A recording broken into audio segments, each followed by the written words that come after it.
सोहळा आनंदाचा गजर विठुरायाचा अखंड हरिनाम सप्ताह श्री क्षेत्र कवठळ तालुका चिखली जिल्हा बुलढाणा प्रेक्षेपण आपल्या आवडत्या गजर कीर्तनाचा या यूट्यूब चॅनलवर। महाराष्ट्रामध्ये आतापर्यंत पाऊस नाही, मग आता पाऊस होईल का नाही? पाणी नाही, सगळ्यांना पिण्याचा पाण्याचा प्रश्न खूप बिकट आहे। मग ते काय परिस्थिती आहे, तुम्ही काय अंदाज सांगा म्हणले।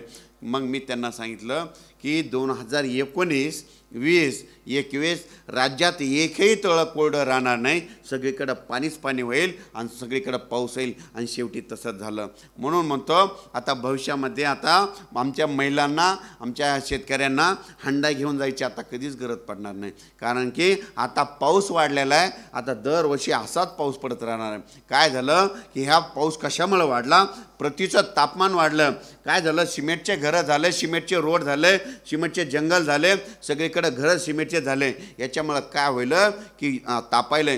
तुम्ही उन्हाळ्यामध्ये आठवा, एखाद्याचं घर माळवदाचं असलं की ते माळवदाचं घर थंड राहतं आहे, आणि आपलं जे सिमेंटचं घर असलं की रात्री 12-12 वाजेपासून गरम राहतं आहे। म्हणजे इथं काय होतं, हवेचा कमी दाब तयार होतो। मग ही गरमी वाढली। तुम्ही आठवा, बुलढाणा जिल्ह्याचं 2016चं तापमान किती होतं? 2016-17ला मी बघितलं होतं तर तुमचं तापमान होतं 38, 39, 40 आणि 41 पर्यंत होतं।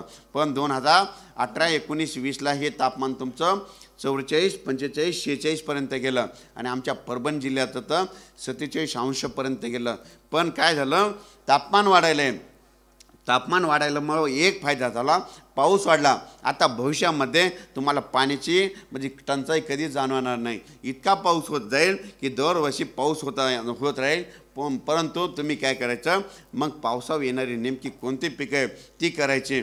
कोणत्या जाती पावसावर येणाऱ्या, सोयाबीन कोणत्या जाती टिकतात ह्या जातीचा अभ्यास करायचा, आणि ही सोयाबीनची जात, सोयाबीन असो तूर असो, या जाती तुम्ही करायला हरकत नाही। एक उदाहरण सांगतो की 2017ला तुमच्या गावाची पाण्याची पातळी किती होती?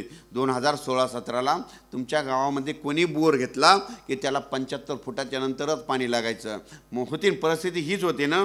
पण काय झालं की 2017ला तशी परिस्थिती होते, पण 2019 आणि 20 आणि 21ला इतका पाऊस झाला की 2019ला पाण्याची पातळी पाऊस झाला की कंप्लीट पातळी 22 फुटावर येऊन पाणी थांबलं, आणि 2020ला पाऊस झाला, पाणी डायरेक्ट 14 फुटावर आलं जमिनीतलं, आणि 2021ला यावर्षी पाऊस झाला तर पाणी कुठपर्यंत आलं? 8 फुटामध्ये जमिनीचं पाणी येऊन थांबलेलं आहे आता। तर मग पहिले पूर्वज काय म्हणायचे?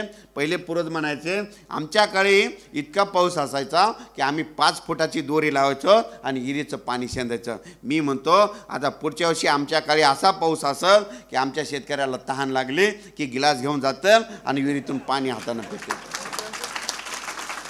तशी परिस्थिती आजच झाली आहे, काही भागातली झाली। आज मी गंगापूरला गेलो होतो तर तिथं काय झालं, एका ठिकाणी आपलं पाईपलाईन खोदू लागले, तर नुसतं पाईपलाईनचं त्याने खोरं मारलं की लगेच पाणी आलं। ते म्हणले डगसाहेब तुम्ही म्हणलेलं ते तर आताच परिस्थिती। मी ही परिस्थिती होणार, कारण की पृथ्वीचं तापमान वाढल्यामुळं पाऊस वाढला। मग एक माझं म्हणणं एक आहे की झाडं नसले तरी पाऊस पडतो, पण तो कसा पडतो?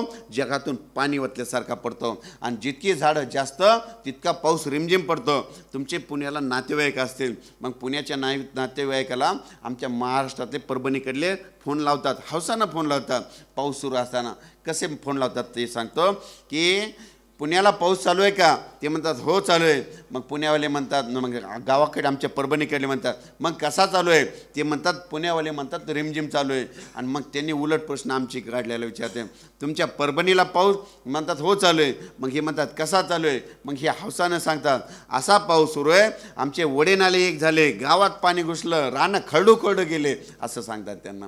कारण की पुण्याकडे झाडं जास्त आहेत म्हणून तिकडं पाऊस रिमझिम पडतो, आणि तुमच्या विदर्भात देखील झाडाची संख्या जास्त आहे। सुरुवातीला पावसाळ्यामध्ये जूनमध्ये सगळ्यात जास्त आधी पाऊस कुठे येतो तर तुमच्या विदर्भात येतो। आणि माझं लक्षच असतं सगळ्यात जास्त कोणाची पेरणी आधी होते तर विदर्भाची पेरणी होते। म्हणून ही गोष्ट सगळ्यांनी लक्षात ठेवायची। झाडं जितकी जास्त तितका पाऊस रिमझिम पडतो, आणि झाडं नसले तरी पाऊस पडतो, पण जगातून पाणी वाचल्यासारखं। काय होईल की झाडं नसल्यामुळं इथं ऊन तापल्यामुळं काय होईल, इथं पृथ्वीचं तापमान वाढायलं आहे. पृथ्वीचं तापमान वाढायलं म्हणजे शेतकऱ्याच्या भाषेत सांगतो की इथं हवेचा कमी दाब तयार होतो, इथं गरमी वाढते, इथं ऊन तापतं. मग इथं ऊन तापलं की काय होतं की वारे जास्त दाबाकडून कमी दाबाकडे येतात आणि त्याच्यामुळं पाऊस पडला. म्हणून ही गोष्ट सगळ्यांनी लक्षात ठेवायची. आता काय करायला पाहिजे सगळ्या शेतकऱ्यांनी, कमीत कमी काय करा, आपल्या मुलाचा वाढदिवस साजरा करतोत ना, तर वाढदिवस साजरा करताना फटाकडे आणा, केक लावा, DJ लावा, वाढदिवस साजरा करा. पण त्या दिवशी काय करा, एखादं झाड लावा वाढदिवसा दिवशी. जर वाढदिवसा दिवशी तुम्ही झाड लावलं, वाढदिवसा दिवशी तुम्ही झाड लावलं आणि इथं लग्नाचा प्रोग्राम असला आणि तिथं ते झाड मोठं झालं, तर तुम्ही काय म्हणता, ते जे झाड दिसतंय तुमच्या मित्राला सांगता ना, इथून ते जे झाड दिसतंय ना, त्या झाडाखाली ज्या गाड्या सुटल्यात ना सावलीला, ते माझ्या वाढदिवसाला झाड लावलं होतं. पण हे झाड लावल्यामुळं काय होईल, प्रत्येकाने एक एक झाड लावलं तर पृथ्वीचं तापमान कमी होण्यास मदत होईल. आणि तापमान कमी झालं तर निसर्ग रुद्ररूप धारण करणार नाही, वेळो पाऊस पडेल. आता पाऊस वाढलेला आहे, याला आपल्याला रोकावं लागणार आहे. म्हणून ही आता झाडं लावणं आणि आपलं पृथ्वीचं तापमान कमी करण्याची आता काळाची गरज आहे. पण हे करत असताना काय झालं की मी महाराष्ट्रभर फिरत असतो.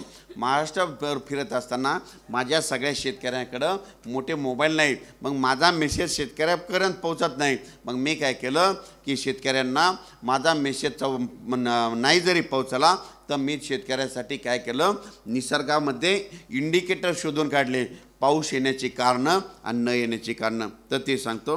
पूर्व दिशा कोणती इथं, पूर्व दिशा आणि पश्चिम दिशा.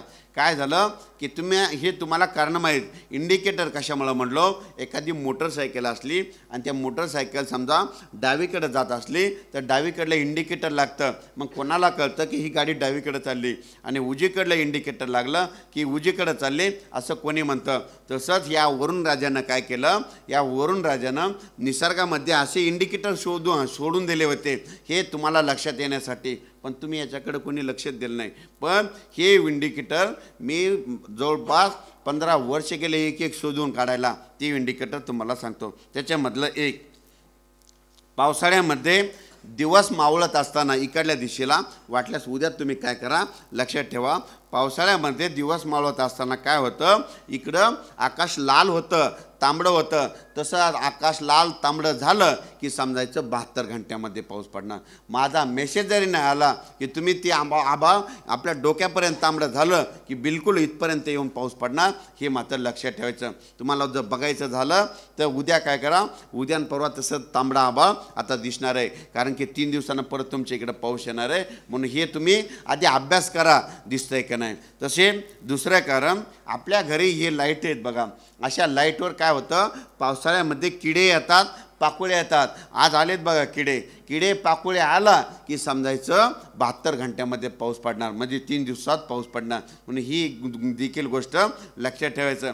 माझा मेसेज जरी नाही आला आणि या लाईटवर किडे आले की समजायचं आता 3 दिवसामध्ये पाऊस येणार. हे तुम्ही कारणं लक्षात ठेवायचे. तसेच गरमी वाढणे, वारा बंद होणे, हे देखील पाऊस येण्याचं कारण आहे. आज गरमी वाढलेली की नाही, थंडी देखील कमी झाली, मग गरमी वाढली आणि वारा देखील बंद आहे, म्हणजे हे असं झालं परिस्थिती की समजायचं 3 दिवसामध्ये पाऊस येतो.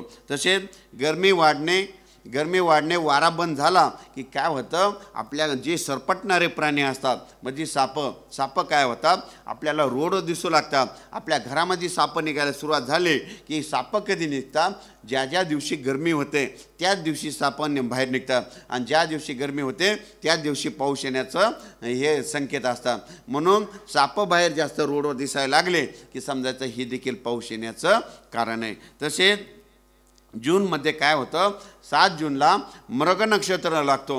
मृग नक्षत्र लागलं की काय होतं, मग काय होतं, उभं वारं सुटतं. मग उभं वारं सुटलं की काय असतं, ही जे पिंपळ आहे असा वाजतं की रात्रभर इथल्या घरच्याला जवळच्याला झोप येत नाही, इतकं वाऱ्यानं असं भरभर निस्ता वाजत राहत आहे. मग असा वाजायला लागलं की समजायचं आपली जूनमध्ये पेरणी होणार नाही. मग आपली पेरणी कधी होणार की जूनमध्ये मृग नक्षत्र निघालं किंवा मिरग निघाला म्हणतो, आणि उभं वारं सुटलं की समजायचं जूनमध्ये पेरणीच होत नाही. मग तुमची पेरणी कधी होते? एक तारीख सांगतो, 10 जुलै ते 15 जुलै ही तारीख काय करायचं, कॅलेंडरवर राईटच करून ठेवायची. महाराष्ट्रामध्ये 1995 पासून 10, 11, 12, 13, 14, 15 ही जुलै अशी तारीख आहे ज्या शेतकऱ्यांची पेरणी जूनमध्ये होत नाही त्यांची पेरणी कधी होते? 10 ते 15 जुलैमध्ये होते. म्हणून ही गोष्ट सगळ्यांनी लक्षात ठेवायची. आणखीन त्याला उदाहरण एक सांगतो की दरवर्षी आषाढी एकादशी कधी असते? कधी 8 जुलैला असते, कधी 9 जुलैला असते, कधी 10ला असते, कधी 11ला असते. मग आपले पंढरपूरहून येणारे वारकरी काय म्हणतात की पंढरपूरची यात्रा परतली की पाऊस येतो. मग ती तारीख कोणती? 10 जुलै ते 15 जुलै. म्हणून ही तारीख देखील सगळ्यांनी लक्षात ठेवायची. तसेच सोहळा आनंदाचा गजर विठुरायाचा अखंड हरिनाम सप्ताह श्री क्षेत्र कवठर तालुका चिखली जिल्हा बुलढाणा. प्रेक्षेपण आपल्या आवडत्या गजर कीर्तनाचा या यूट्यूब चॅनलवर.